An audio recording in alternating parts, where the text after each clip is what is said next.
Astaghfirullah. Assalamualaikum warahmatullahi wabarakatuh. Alhamdulillah wassalatu wassalamu ala Rasulillah wa ala alihi wa sahbihi wa mawalah wa la hawla wa la quwata illa billahi wa ba'du. Alhamdulillah, segala puja dan puji hanya milik Allah subhanahu wa ta'ala. Di pagi menjelang siang ini kita kembali bisa duduk untuk bertalabul ilmi. Salawat dan juga salam kita hadiahkan kepada Rasul kita Nabi besar Muhammad sallallahu alaihi wasallam. Kita lanjutkan kajian kita, masih membahas kitab Al-Kabair, dosa-dosa besar, dan kita masuk pada dosa besar yang ke-56, mengubah batas tanah orang lain.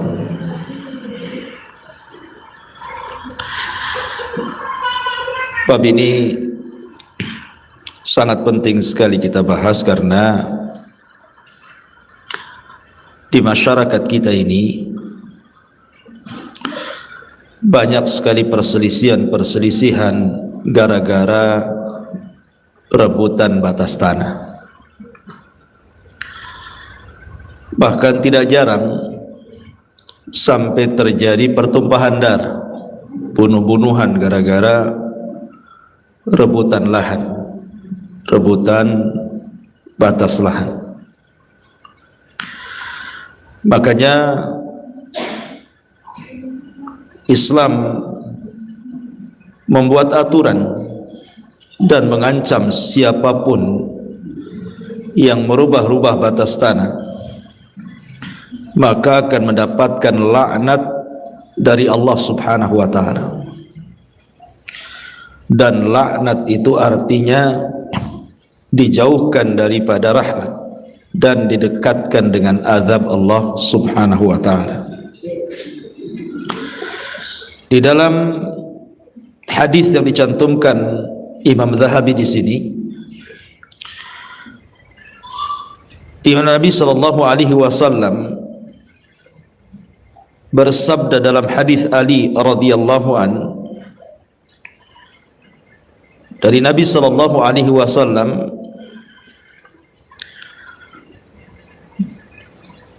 dan juga dari Ibnu Abbas radhiyallahu anhuma, la'anallahu man dzabaha li ghairillah,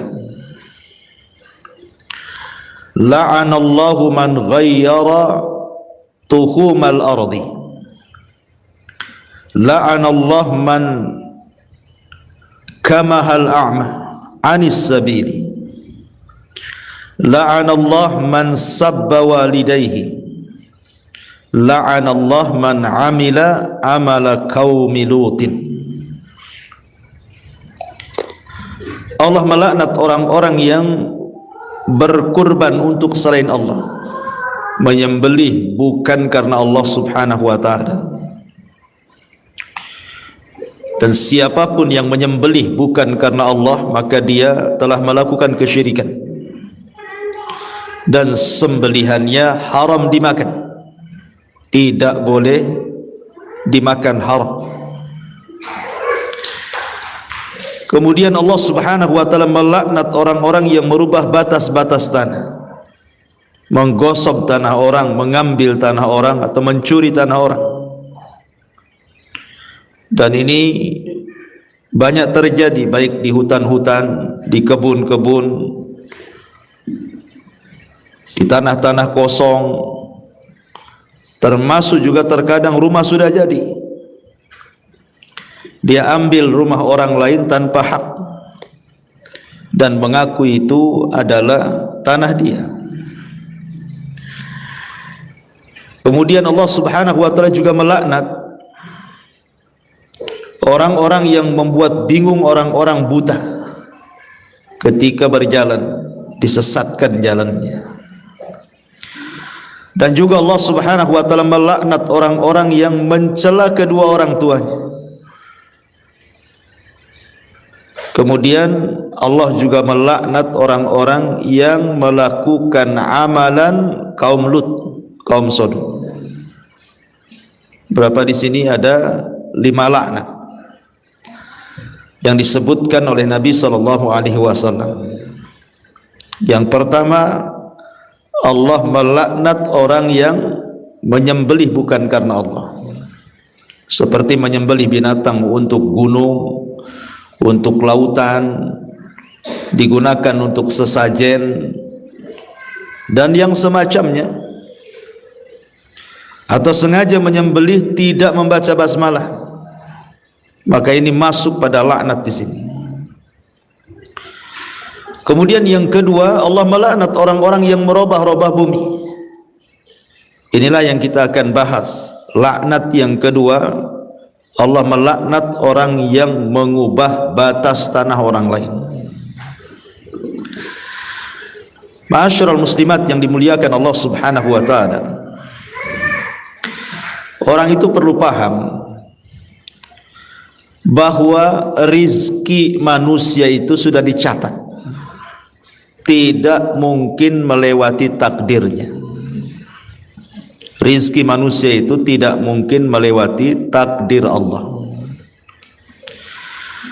Kalau Allah Subhanahu wa taala sudah mentakdirkan rizkinya, makannya, minumannya, tempat tinggalnya, tanahnya dan begitu seterusnya, maka tidak mungkin keluar dari batas takdir Allah, karena sudah dicatat di Lauhil Mahfuz. Maka orang berupaya untuk mengambil hak orang lain dengan cara menggosok tanah orang, mengambil tanah orang, merubah batas tanah orang. Hakikatnya dia tidak menambah rizkinya, karena itu bukan hak dia, sehingga berimbas kepada tidak berkah kehidupannya, karena dia mencuri. Masalahnya tanah yang diambil dia itu bukan tanah orang lain, bukan tanah dia, tapi tanah orang lain. Kalau itu dijadikan tempat tinggal, sementara dia tinggal di tanah orang yang dia ambil dan gosok, selamanya dia tinggal di tempat itu tidak akan berkah, tidak akan mendapatkan taufik dari Allah Azza wa Jalla. Bahkan kita lihat di masyarakat, ada orang yang bersitegang gara-gara tanah, tahu bahwa itu bukan tanahnya, tapi bisalah dia bersitegang dengan orang lain, entah dengan saudaranya, entah dengan tetangganya, entah dengan orang yang tidak dikenalnya, sampai bertahun-tahun rebutan tanah. Akhirnya belum pun dia menikmati tanah yang diperebutkan itu, sudah mati duluan orangnya. Ya, karena memang itu bukan rizkinya. Tidak bisa kemudian dia mengambil yang bukan haknya. Jadi memang bahaya orang yang mengambil batas-batas tanah orang itu. Ma'asyiral muslimat yang dimuliakan Allah Azza wa Jalla, belum lagi itu bagian daripada kezaliman. Zalim itu milik orang lain kita ambil itu. Ada seorang syekh bercerita, Bu. Jadi seorang syekh ini punya kawan, seorang dokter spesialis di Riyadh sana. Jadi suatu ketika ada pasien yang memiliki penyakit dalam, kemudian harus dioperasi. Dokter ini biasa mengobati penyakit yang semacam itu, dan biasanya kalau habis dioperasi sembuh. Subhanallah, setelah kemudian diadakan operasi, rupanya ada penyakit lain selain penyakit yang dideritanya, dan harus dioperasi juga. Akhirnya mengadakan operasi kedua kalinya. Ketika sudah dilakukan operasi ini, rupanya ada penyakit lainnya lagi. Na'udzubillah. Ini penyakit bertumpuk-tumpuk. Akhirnya kemudian orang yang sakit ini dalam kondisi sadar dan tidak, menuliskan satu nama dan meminta dokter ini untuk menyampaikan kepada orang tersebut maafnya. Maka akhirnya kemudian sang dokter pun datanglah kepada nama yang ditulis oleh pasien itu. Setelah ketemu, dia mengatakan, wahai fulan, saya dapat amanah, saya punya pasien, dia menulis namamu dan dia minta direlakan, diredhakan, diikhlaskan. Saya tidak tahu urusan anda dengan dia, kata dokter, tapi saya hanya menyampaikan isi wasiat orang ini. Kemudian orang yang ditulis itu mengatakan, wahai dok, demi Allah, kami sudah 3 tahun, saya, istri saya, anak-anak saya, katanya kan, mendoakan kepada pasien dokter itu agar jangan diwafatkan Allah subhanahu wa ta'ala sebelum ditimpa berbagai macam penyakit, katanya. Sebelum dia merasakan apa yang kami rasakan, maka jangan kau wafatkan dulu ya Allah. Jadi sang dokter ini heran, kenapa kemudian dia mendoakan selama 3 tahun doanya doa jelek gitu. Maka dokter mengatakan, ittaqillah, bertakwa kepada Allah, kalau memang punya salah maafkan dia. Tapi orang ini mengatakan, dulu kami berselisih dengan tetangga sampai ke mahkamah. Tiba-tiba kemudian pasien dokter itu menjadi saksi. Rebutan tanah kami dengan tetangga kami. Saksi itu adalah pasien dokter. Dia tahu bahwa itu tanah saya, tanah keluarga saya, tapi dia membantu memenangkan tetangga saya sehingga tanah itu jatuh kepada tetangga saya di pengadilan. Maka sejak itu saya sakit hati dan keluarga kami pun sudah 3 tahun mendoakan pasien dokter itu. Subhanallah, da'watul madlum, doa orang yang dizalimi. Lihat, doa orang yang dizalimi itu, yang tidak ada penghalang antara dia dengan Allah subhanahu wa ta'ala. Da'watul madlum mustajabatun, kata Rasul. Doa orang yang dizalimi itu mustajabah. Laisa bainahu wa bainallahi hijab. Tidak ada di antara dia dengan Allah itu perantara. Langsung melesat ke langit, melewati awan-awan, dan Allah pun berfirman, wa bi izzati la ansurannahu walau ba'dahin. Dengan kemuliaanku, kata Allah, aku akan menolong dia sampai waktu yang ditentukan. Lihat Bu, pasien ini dia tidak mengambil tanah orang, dia hanya menjadi saksi. Tapi saksi itu menentukan kepemilikan masalahnya, karena saksi itu bagian daripada alat bukti. Kan kalau tidak ada kertas saksi, itu qoroinnya, korinahnya, bahwa ini milik si fulan gitu ya. Kalau tidak bisa mendatangkan bukti secara tertulis, ya didatangkan saksi. Saksi ini pula bersaksi untuk mengambil tanah orang, dan dia berdusta, itu saja berakibat fatal. Apalagi orang yang mengambil tanahnya, saksinya saja kayak gitu tuh. Akhirnya Allah subhanahu wa ta'ala berikan balasan setimpal di dunia sebelum akhirat. Begitulah Nabi SAW mengatakan, ma min dzambin ajjalallahu uqubatahu fid dunya qabla al-akhirah al-baghyu wa qati'atur rahim. Satu dosa yang disegerakan oleh Allah subhanahu wa ta'ala azabnya di dunia sebelum akhirat, salah satunya kezaliman. Zalim, salah satunya mengambil hak orang, mengambil tanah orang, merubah-rubah batas tanah orang. Bahkan di zaman salaf,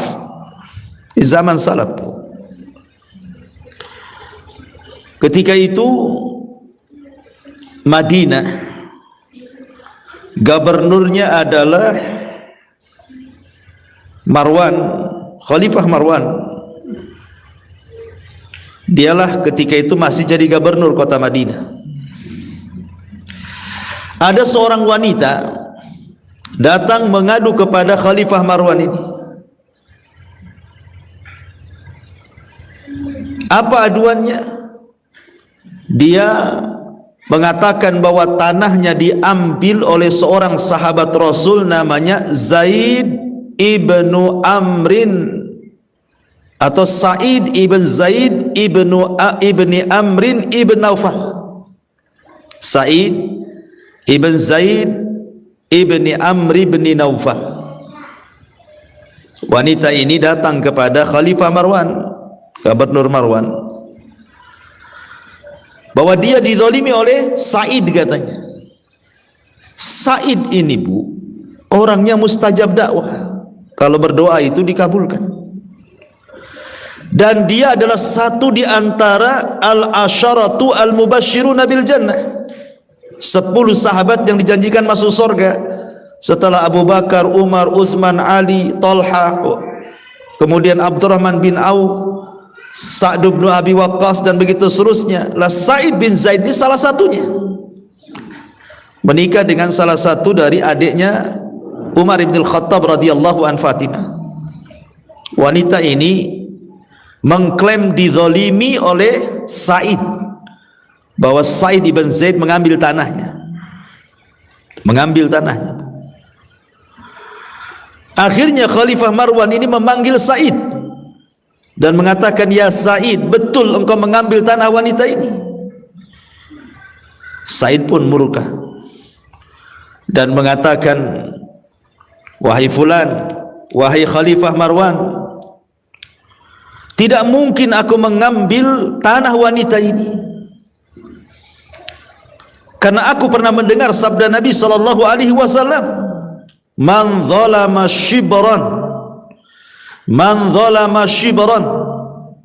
barang siapa yang melakukan kezaliman dengan mengambil sejengkal tanah saja, tuwiqa lahu yaumal qiyamah bisab'il aradin, maka akan dikalungkan pada hari kiamat di leher orang yang mengambil tanah itu 70 aradin, 7 lapis bumi. Lihat, akhirnya kata Sa'id bin Zaid, demi Allah, kalau seandainya ucapan wanita itu benar, aku menzalimi dia, maka aku akan doakan dia, semoga dia mengalami kebutaan di akhir hayatnya dan Allah wafatkan dengan cara yang tidak baik. Doa seorang sahabat, 10 sahabat yang dijanjikan masuk surga, Sa'id bin Zaid. Akhirnya kemudian wanita ini setelah lama, karena dia mengambil tanah orang, tanah seorang sahabat, maka betul-betul Allah subhanahu wa ta'ala kabulkan. Rupanya nenek itu, wanita itu setelah tua buta, kemudian matinya dia masuk ke lubang di kebunnya. Dia terperosok ke dalam lubang, kemudian mati di lubang itu. Lihat, terkadang orang yang mengambil tanah orang dengan bangganya kalau dia menang di pengadilan, atau merasa senang kalau seandainya bertambah tanah yang ia miliki, entah 1 meter, entah 2 meter, entah 1 hektar, naudzubillah. Lihat sabda Rasul ini, shibron itu 1 jengkal bu. Apalah arti tanah 1 jengkal itu? Bisa untuk apa 1 jengkal bu? Untuk kamar mandi tak bisa, untuk dapur tak bisa. Untuk apa 1 jengkal? Tempat jemuran pun tak bisa. 1 jengkal. Tetapi yang 1 jengkal ini cukup kemudian untuk dikalungkan sampai 7 lapis bumi di lehernya. Bagaimana dengan orang yang mengambil 1 meter, 2 meter, 10 meter, 1 hektar, 2 hektar? Na'udzubillah, thumma na'udzubillah. 1 jengkal saja, kalau kita korek Bu, sampai 7 lapis bumi itu berapa truk tuh tanahnya tuh. Itu dikalungkan itu di lehernya. Begitulah ancaman bagaimana Allah Subhanahu wa taala melarang tidak boleh mengambil hak orang lain. Bahkan saya pernah menyaksikan Bu, betul-betul saya menyaksikan kejadiannya di Batam ini. Ada kawan itu, dia ngasih tanah sama saya Bu, sekitar 5 kapling. Dia beli tanah sekitar 20 kapling, tanah kosong. Jadi yang 5 kapling itu dihibahkan ke saya. Rencananya saya waktu itu mau buat TK, karena memang waktu itu sibuk dengan membangun pesantren, jadi terlupakanlah tanah kosong itu. Akhirnya kemudian satu hari kemudian saya diingatkan, Ustadz kapan mau bangun? Oh iya, kalau gitu kita pondasi dulu lah. Rupanya setelah dilihat tanah itu Bu, rupanya di atas tanah itu sudah ada rumah, karena sudah hampir 2 tahun gak ditengok, ya kan. Dipikirnya kan ya paling dibersihkan rumputnya, mau dibelikan material bangunan gitu ya. Rupanya sudah berdiri rumah di situ, rumah banyak di situ. Jadi akhirnya saya dengan ikhwan ini, kan kita sudah ada surat jual beli. Datanglah ke RT-nya situ, karena yang jual itu RT-nya dan RW-nya di situ. RT RW ini kurang lebih saja nih. Jadi saya bilang saya mau bangun tanah saya. Kenapa kemudian kok ada rumah? Itu rumah siapa? Jadi cobalah kemudian saya pertemukan rumah yang berada di tanah yang kita sudah beli itu. Kemudian kita konfirmasi dengan RT dan RW di situ. Rupanya dijual lagi sama RT-nya itu. Bayangkan, dia jual ke kita, pas kita mau bangun dijual lagi ke orang lain. Kan itu sama saja mengambil tanah orang. Dia yang membuat surat tanah dia buat gitu ya, surat jual beli tanah hibahnya itu ya. Dan kita sudah janji akan bangun kan itu, karena memang lupa waktu itu. Akhirnya cobalah kita minta ganti, dan tidak apa-apalah kalau memang yang 5 kapling itu sudah dibelikan atau dijual ke orang, ya udahlah, bismillah saja. Kalau begitu minta gantinya sebelah mana? Saya mau bangun ini. Karena memang tanah di situ memang laku keras, nggak ada lagi sudah.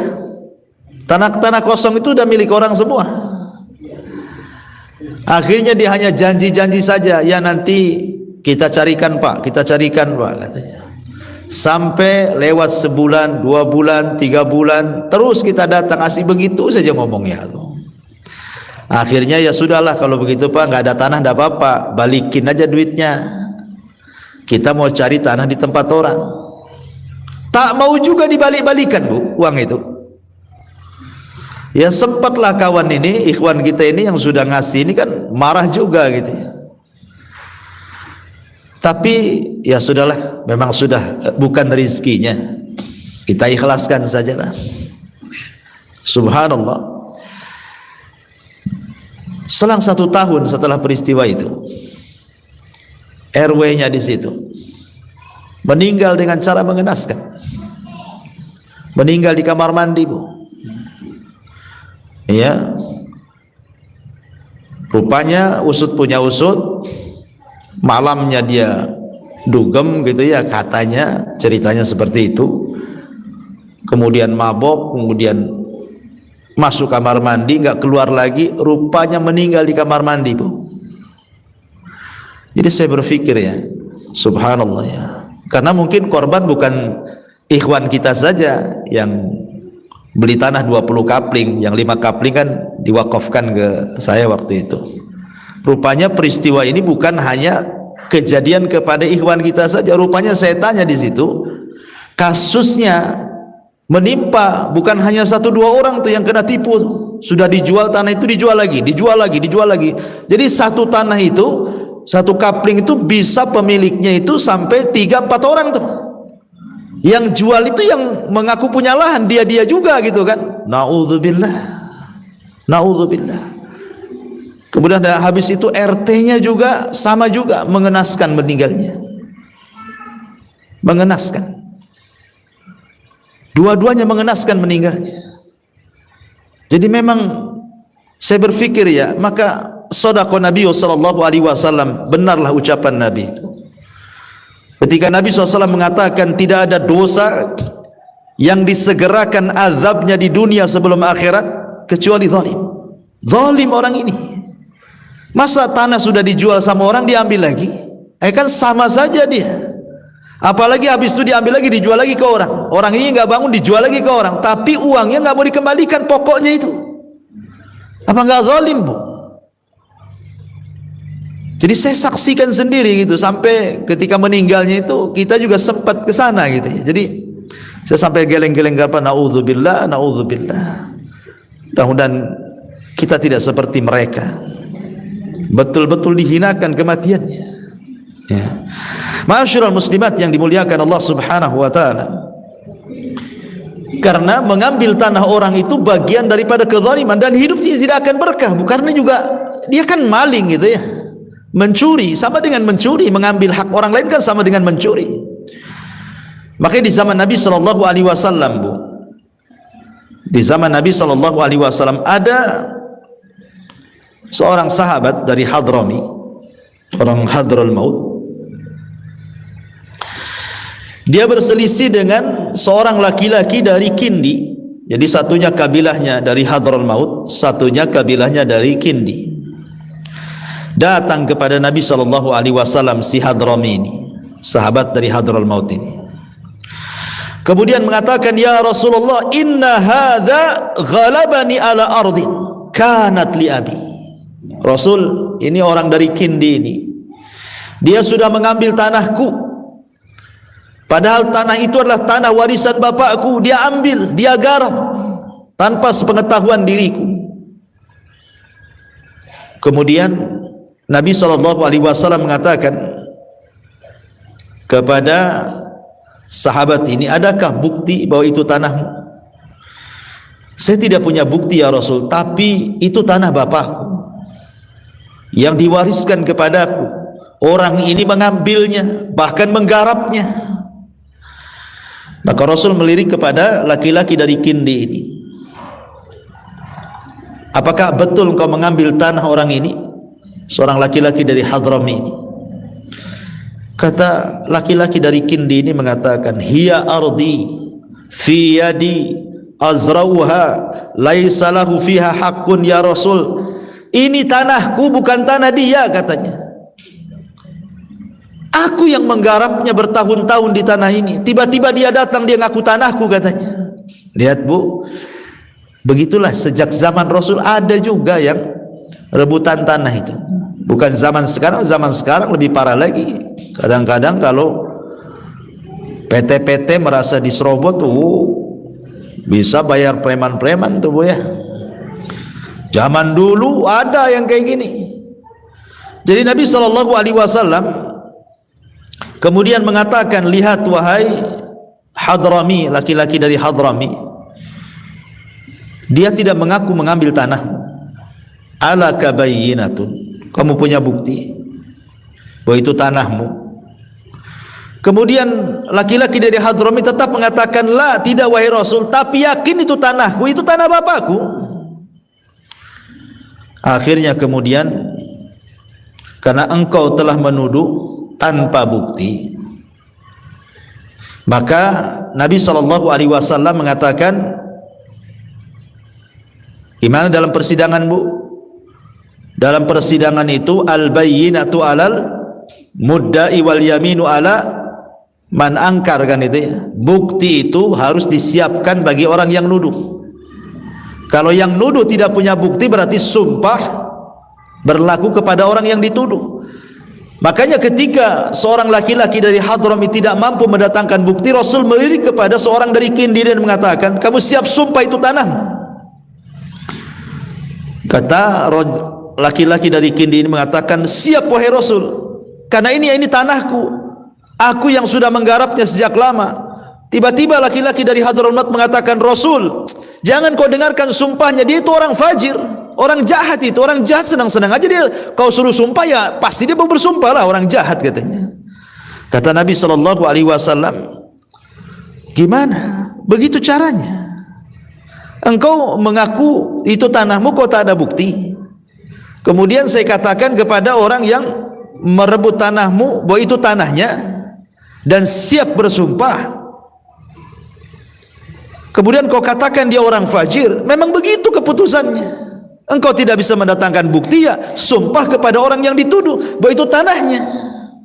Akhirnya kemudian seorang laki-laki dari Kindi pun memenangkan mengambil tanah itu.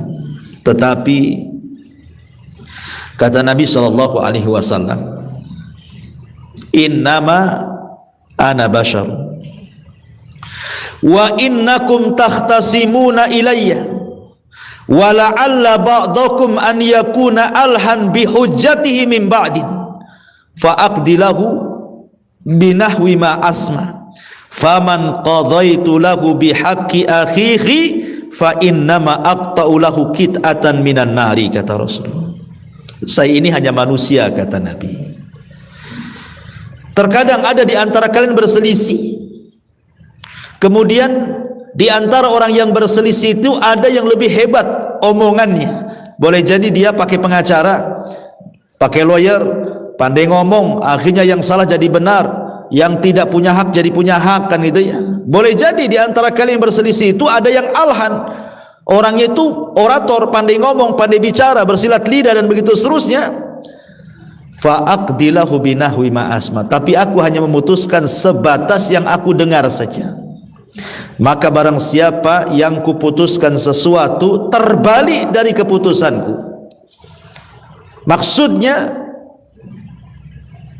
dia memang ingin mengambil harta orang, tanah orang, hak orang, kemudian mengambil pengacara seolah-olah dia yang menang, kemudian diputuskan menang. Jadi Rasul mengatakan, barang siapa yang aku putuskan berbalik dengan apa yang aku putuskan, maka sama saja aku putuskan dia dengan neraka, katanya. Lihat, Nabi SAW mengatakan, apapun yang kuputuskan hanya sebatas yang aku dengar. Tapi kalau keputusanku berbalik kenyataannya, karena Rasul kan tidak tahu yang gaib. Kalau tahu yang gaib, mana yang salah, mana yang benar, tidak mungkin Rasul mengatakan seperti itu, langsunglah diputuskan. Tapi syahidnya di sini, bagaimana Nabi SAW mengajarkan kepada kita, khususnya para hakim di pengadilan. Para hakim di pengadilan harus jeli. Ketika ada sengketa lahan, sengketa tanah, jangan sembarang memutuskan, oh ini milik fulan, milik Allah. Tetapi harus betul-betul didatangkan bukti-buktinya, saksi-saksinya dan begitu seterusnya. Dan kalaupun seandainya hakim memutuskan perkara yang salah setelah dia berijtihad dengan kebenaran, maka hakim tidak akan berdosa, karena dia sudah memutuskan sesuai dengan kebenaran yang ia miliki. Kalau seandainya kemudian keputusannya terbalik karena hanya mendengar saksi-saksi saja. Tetapi lihat bagaimana Rasul mengatakan, kalau seandainya aku putuskan rupanya berbalik dengan kenyataan, sama saja kuputuskan kalian masuk neraka karena mengambil hak orang. Lah ma'asyiral muslimat yang dimuliakan Allah Subhanahu wa taala, dari sini kita tahu bahwa bahayanya mengambil hak orang lain, tanah orang lain, mengubah-ubah batas tanah orang lain. La'anallahu man waqa'a ala la'anallahu man ghayyara nuhumal ardi. Allah melaknat orang-orang yang merubah-rubah batas tanah bumi. Dalam riwayat Nabi SAW mengatakan, seperti hadis yang tadi saya sebutkan, man dzalama qida shibrin minal ardi tawaqahullahu min sab'i aradin. Barang siapa yang berbuat zalim Dengan mengambil sejengkal tanah saja, maka dia akan dikalungkan dengan tanah tersebut dari 7 lapis bumi. Hadis ini dikeluarkan Al-Bukhari dan Muslim. Bahkan dalam riwayat dari Abdullah ibn Umar, dia berkata, Rasul bersabda, man akhadha minal ardi syai'an bighairi haqqihi khusifa lahu bihi yaumal qiyamah ila sab'i aradin. Barang siapa yang mengambil tanah meskipun sedikit tanpa haknya, maka dia akan ditenggelamkan dengan tanahnya pada hari kiamat sampai ke dasar 7 lapis bumi. Naudzubillah. Barang siapa yang mengambil tanah meskipun sedikit, kata Nabi, tanpa haknya, maka dia akan ditenggelamkan dengan tanahnya pada hari kiamat sampai ke dasar 7 lapis bumi. Lihat, Ma'asyiral muslimat yang dimuliakan Allah Subhanahu wa taala. Karena sekali lagi, kenapa demikian kerasnya ya azab orang yang mengambil tanah itu? Sekali lagi, karena dia melakukan kezaliman secara terang-terangan. Mengambil tanah, kezaliman secara terang-terangan. Dan kezaliman itu bisa menggelapkan pada hari kiamat. Az-zulmu zulumatun yaumal qiyamah. Yang kedua, dia telah melakukan dosa besar. Mengambil tanah itu melakukan dosa besar. Kalau 1 jengkal saja akan ditenggelamkan pada hari kiamat sampai ke dasar 7 bumi yang 7 lapis. Macam mana yang mengambil 1 hektar? Dosa besar. Dosa besar. Ya. Kemudian juga sebagai dalil bahwa orang kalau punya lahan 1 kapling, berarti lahan dia itu milik dia sampai 7 lapis bumi. Jadi ibu punya tanah ibu ukuran 8 kali 12 gitu ya. Maka tanah ibu itu bukan hanya di atas bumi saja, sampai 7 lapis bumi ke bawah itu tanah ibu, Bu. Tanah ibu tuh, baik lapisan pertama, kedua, ketiga sampai ke-7 itu milik ibu. Sehingga kalau seandainya ada tetangga kemudian membuat gua gitu ya, kemudian di bawah rumah ibu guanya itu, berarti sama juga mengambil tanah ibu. Jangan bilang, kan tanahmu, surat tanahmu kan yang di atas sana, kan yang di dalam bumi kan gak ada suratnya, katanya. Enggak. Hadis ini menunjukkan bahwa ketika ibu punya rumah di atas sepetak tanah, berarti tanah itu punya ibu sampai ke 7 lapis bumi yang ada di bawah sana. Makanya ketika dia mengambil 1 jengkal saja tanah orang, maka akan dikalungkan sampai ke bawah 7 lapis. Karena dia bukan mengambil 1 jengkal di atas saja, berarti mengambil sampai ke bawah tanah, sampai ke 7 lapisnya itu. Nah, itu akan dikalungkan tuh. Na'udzubillah tsumma na'udzubillah, ya. Ma'asyiral muslimat yang dimuliakan Allah Subhanahu wa taala. Oleh karena itulah maka berhati-hatilah. Soal urusan tanah ini bukan urusan mudah. Ya. Dan memang sakit, Bu, orang yang diambil tanahnya itu sakit, Bu. Ada ikhwan kita itu diambil tanahnya sama orang. Sampai menangis. Berhari-hari kesedihannya itu ndak hilang-hilang. Sampai itu mau nekat membunuh lagi sama orang yang ambil tanah itu. Sampai akhirnya hampir bercerai-berai satu keluarga gara-gara tanahnya diambil orang. Memang sakit gitu ya.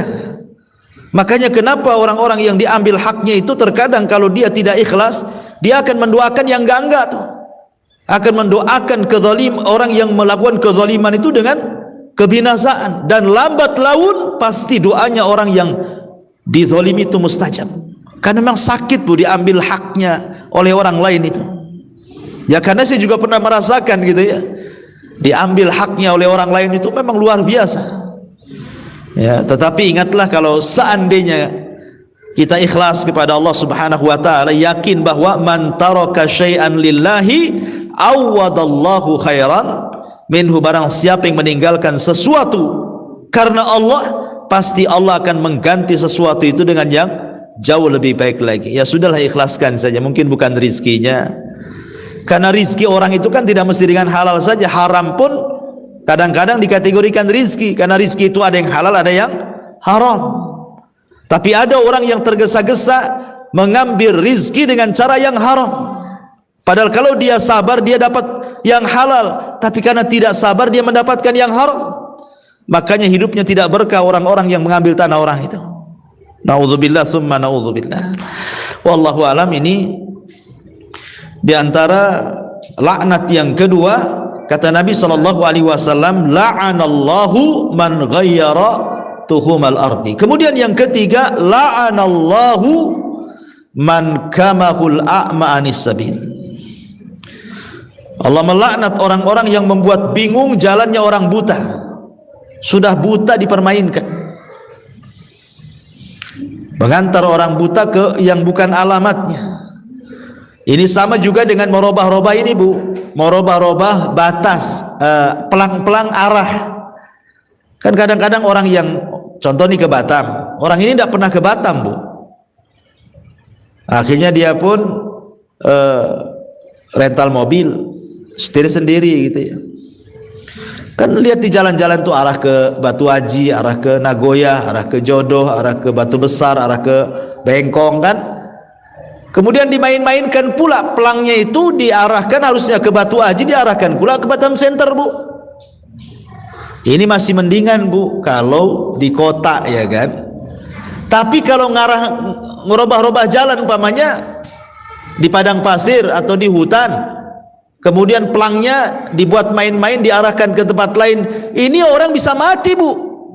Umpamanya diarahkan ke sini, rupanya ke hutan belantara atau ke padang pasir yang nggak ada ujung. Nah, ini kan mencelakakan orang ini. Nah, itu juga sama itu. Ya hukumnya dengan man kamahul a'ma anis sabil, menyesatkan orang buta dari jalan gitu ya. Allah melaknat orang kayak gini nih. Kemudian yang nomor 4, la'anallahu man sabba walidayhi. Allah melaknat orang yang mencela kedua orang tuanya. Sahabat ketika mendengar hadis ini bingung dan mengatakan, Rasul, bagaimana ada seorang anak mencela kedua orang tua? Karena di mata para sahabat itu tidak ada amalan tertinggi setelah tauhid melebihi birrul walidain. Melebihi birrul walidain. Jadi orang-orang tua itu sangat dihargai, dihormati luar biasa di zaman itu. Sehingga wajar kemudian para sahabat mengatakan, Rasul, mana ada anak mencela orang tuanya, katanya. Maka Rasul mengatakan, ada, kata Rasul.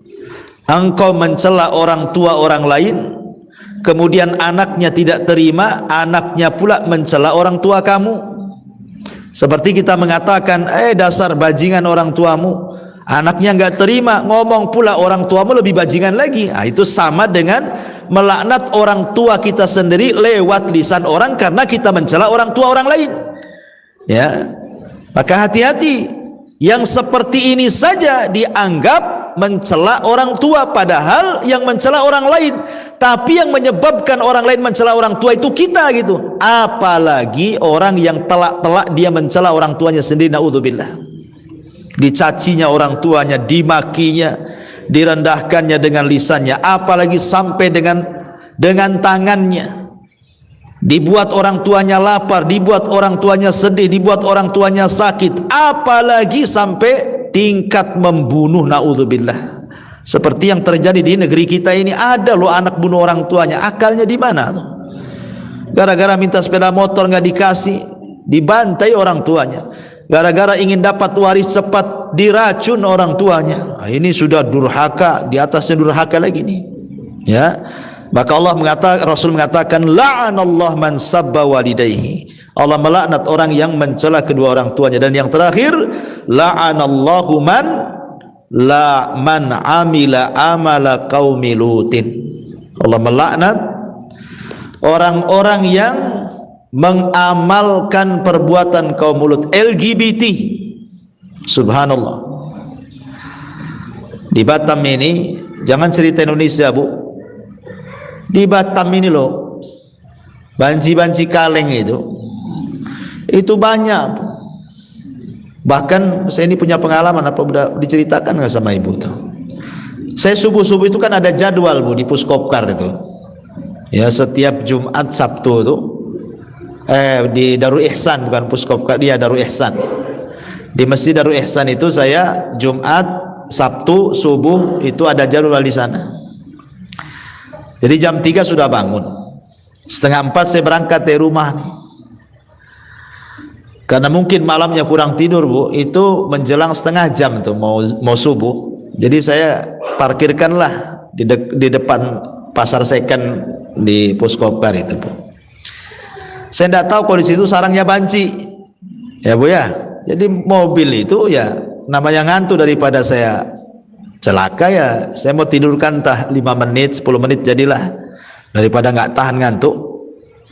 Sekali baru mau baring tuh, jadi kursi mobil saya rebahkan, baru mungkin 2-3 menit mau baring, rupanya mobil tuh, kaca mobil ada yang ngetuk kan itu, tuk tuk tuk, bang bang katanya. Subhanallah, pas saya turunkan banjir langsung saya gas kaki 1000 Bu, langsung hilang ngantuknya, asli hilang ngantuknya tuh.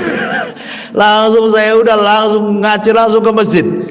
Ya Allah ya Rabbi, coba itu sudah qiraah itu mau menjelang azan, masih pula keliaran banci-banci kaleng kongguan tuh nggak jelas tuh, coba kan. Ya. Ini di Batam, ini saya pengalaman itu. Saya kira apa dia mau nanya apa, bang itu banyak banci. Jadi di sini Allah melaknat tuh orang yang mengamalkan amalan kaum Lut. Ya, homoseksual, LGBT dan yang lainnya, itu ngeri loh. Tidak ada azab sengeri mereka dalam Al-Quran yang dijelaskan oleh Allah Subhanahu wa ta'ala. Negerinya diangkat, dihujani batu, ditumpahkan lagi ke bumi. Sayangnya pemerintah kita tidak tegas masalahnya, sehingga populasi mereka itu semakin banyak, akhirnya sampai pula lah ke tingkat mereka itu minta dilegalkan pernikahannya kan. Mudah-mudahan pemerintah kita tidak mengizinkan. Sampai saya dengar itu di Jawa Tengah tuh, di mana itu, sampai sebagian mereka itu ada yang membuat fikih LGBT Bu. Gimana sholatnya orang banci, gimana wudunya orang banci lah. Di mana itu saya pernah dengar itu. Nggak ada fikihnya orang banci itu. Karena Allah hanya menciptakan Adam dan Hawa saja, nggak ada yang diciptakan tengah-tengah antara Adam dan Hawa, itu nggak ada. Laki-laki orang itu kalau nggak laki-laki sejati ya perempuan sejati, itu saja. Nah, jadi Allah melaknat ini orang-orang seperti ini. Dalam riwayat la'anallahu, dan yang kelima la'anallahu man waqa'a ala bahimatin. Allah melaknat orang-orang yang menyetubuhi hewan. Nah, dulu kan ada Bu cerita orang kawin sama kambing kan Bu. Coba bayangkan, kawin pula sama kambing. Kayaknya kurang perempuan di dunia ini. Kambing jadi sasarannya. Entah dari segi mana dia memandang cantiknya kambing itu. Aneh gitu ya. Laila Majnun saja, ada laki-laki namanya Majnun, suka dengan Laila, tapi dia tidak bisa menikah dengan Laila karena tidak diizinkan orang tuanya. Akhirnya dia pun menyendiri ke hutan Bu. Laparlah dia di hutan itu. Tapi kalau datang malam hari senanglah dia, karena malam hari tersebut namanya. Malam kan secara bahasa Arab apa Bu? Lail. Oh, datang kekasihku, kata Laila. Kalau siang dia nggak suka, karena bahasa Arabnya siang bukan kekasihnya, nahar kan. Jadi kalau malam senang, kalau siang nggak suka dia itu. Jadi suatu ketika dia lapar, berburulah dia di hutan itu, nampak ada kijang, dipanah kena kakinya, jatuh kijang itu. Ketika dia ambil pisau, ambil digorok Bu, dia pandang mata kijang itu. Kemudian dia berpikir, kok matanya sama dengan Laila katanya. Akhirnya dilepas kijang itu Bu, karena matanya sama dengan Laila katanya. Artinya bahwa kisah Laila Majnun saja melihat binatang dilepas gitu ya, tidak kawin sama binatang, dia tetap yang terpikir perempuan kekasih dia. Ini pula lo nggak pikir perempuan, dipikir kambing dia.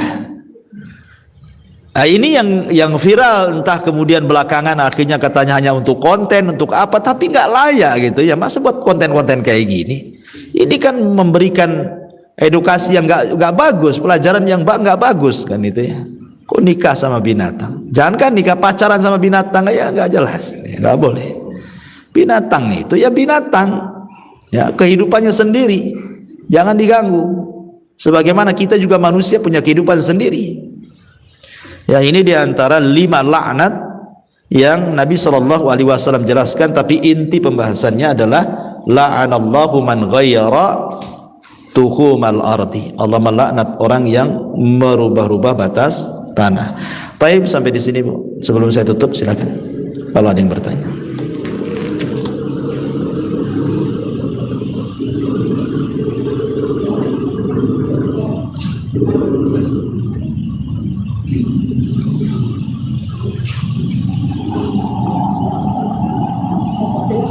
Ya.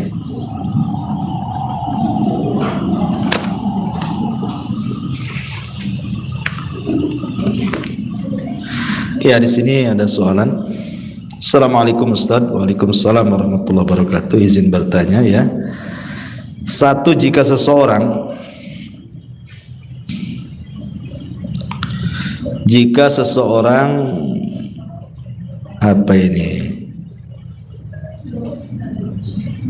kesiangan bangun sholat subuh, mungkin sekitar jam 6 pagi pas matahari baru terbit, apakah ia boleh langsung melaksanakan sholat subuh pada waktu itu? Iya. Nabi SAW bersabda, man nama an salatin aw nasiyahu, man nama an salatin aw nasiyahu falyusalli idza dzakarahu. Barang siapa yang lupa melaksanakan salat atau tertidur, man nama an salatin aw nasiyaha, ataupun dia lupa dengan salatnya, falyusalli, hendaklah dia salat ketika ingatnya. Falyusalli idza dzakaraha. Itu ya mungkin hadisnya. Man nama an salatin aw nasiyaha falyusalli idza dzakaraha. Nah, gitu lafadznya. Barang siapa yang tertidur karena salat atau lupa melaksanakan salat, maka salatlah ketika ingatnya. Karena fadzaka waktuha, itulah waktunya. Jadi ketika dia ingat langsung salat, Bu. Langsung salat. Itu umumnya hadis Nabi SAW. Adapun larangan salat ketika terbit matahari dengan disuruh menunggu satu tombak, ya, itu bagi salat-salat sunnah, salat syuruk, gitu ya. Tidak berlaku kepada orang yang melaksanakan qadha salat wajib.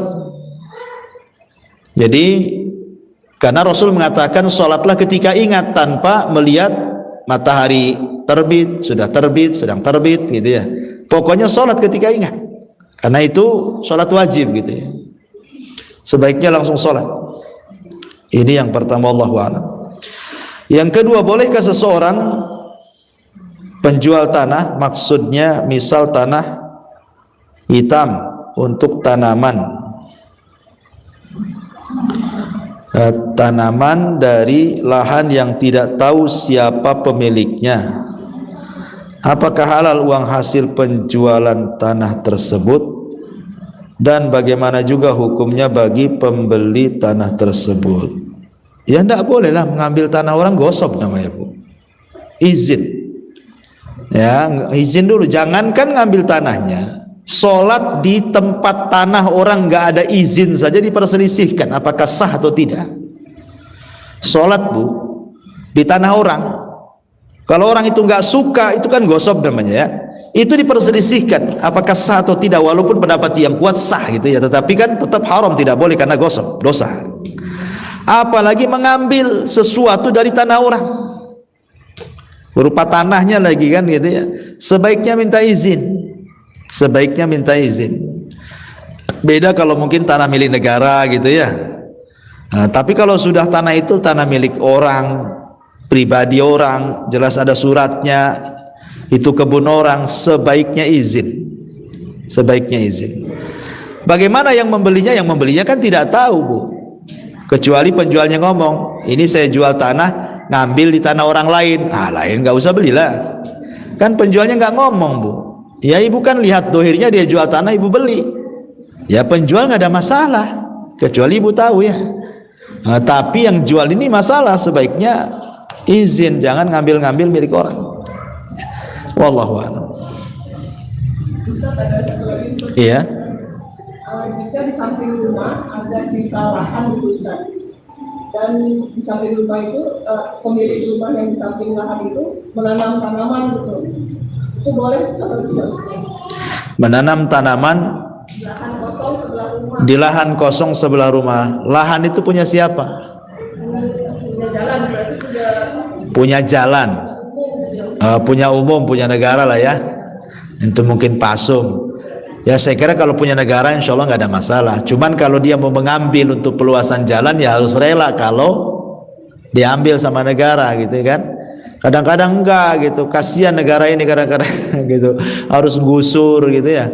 Padahal dia berdiri di rol jalan, jelas-jelas rol jalan pula, dibangun pula di situ. Ketika pemerintah mau ngeluasin jalan untuk umum, marah pula minta uang ganti.